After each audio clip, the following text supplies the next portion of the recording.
మొట్టమొదటిసారిగా ఈ విషయం గుర్తించిన మహానాయకుడు నందమూరి తారక రామారావు గారు. ఆ మహానాయకుడు ఒకటే ఆలోచించాడు, కృష్ణా జలాలు రాయలసీమకు తేవాలని. హంద్రి నీవా, నగరి గాలేరు తెలుగు గంగ ప్రాజెక్టులు ప్రారంభించాడు. అది ప్రారంభం. నేను 2014లో మళ్ళా రెండోసారి ముఖ్యమంత్రి అయినప్పుడు రాయలసీమ ఇరిగేషన్ ప్రాజెక్టుల పైన శ్రద్ధ పెట్టాను. 1-2 కాదు, 68,000 కోట్ల రూపాయలు ఖర్చు పెట్టాను. ఒక హంద్రి నీవాక 5,800 కోట్లు ఖర్చు పెట్టాను. కాలువల మీదనే పడుకున్నాను.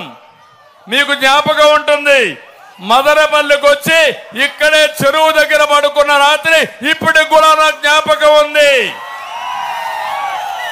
దేనికోసం? కాలువలు పూర్తి కావాలని, వారం రోజులకు ఒక్కసారి నీళ్లు ఇచ్చే మదనపల్లిలో త్రాగునీటి సమస్య పరిష్కారం కావాలని, ప్రతి ఒక్క ఎకరాకు నీళ్లు ఇవ్వాలని నేను ముందుకెళ్ళా. నేను అడుగుతున్న తమ్ముళ్ళు, నీళ్లు తీసుకొచ్చాం, చెరువులకు నీళ్లు ఇచ్చాం, ఎన్నో సమస్యలు పరిష్కారం చేశాం, 1000 కోట్ల వరకు నీళ్లు తీసుకెళ్లాను. ఈరోజు అడుగుతున్నా, 5 ఏళ్ళు అయ్యింది, ఒక్క టీఎంసీ నీళ్లు వచ్చాయా చిత్తూరు జిల్లాకి?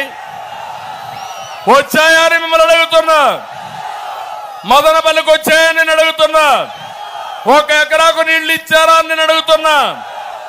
12,000 కోట్ల రూపాయలు నేను ఖర్చు పెడితే దుర్మార్గులు రాయలసీమ మీద 2,000 కోట్లు ఖర్చు పెట్టి కడాన సాక్షి పేపర్కు అడ్వర్టైజ్మెంట్కి ఇచ్చిన డబ్బుల కంటే తక్కువ రాయలసీమ ఇరిగేషన్కి ఇచ్చి, కనీసం వీళ్ళ అడ్వైజర్స్కి ఇచ్చే జీతాల్లో సగం కూడా రాయలసీమ అభివృద్ధికి ఖర్చు పెట్టిన దుర్మార్గులు వీళ్ళు.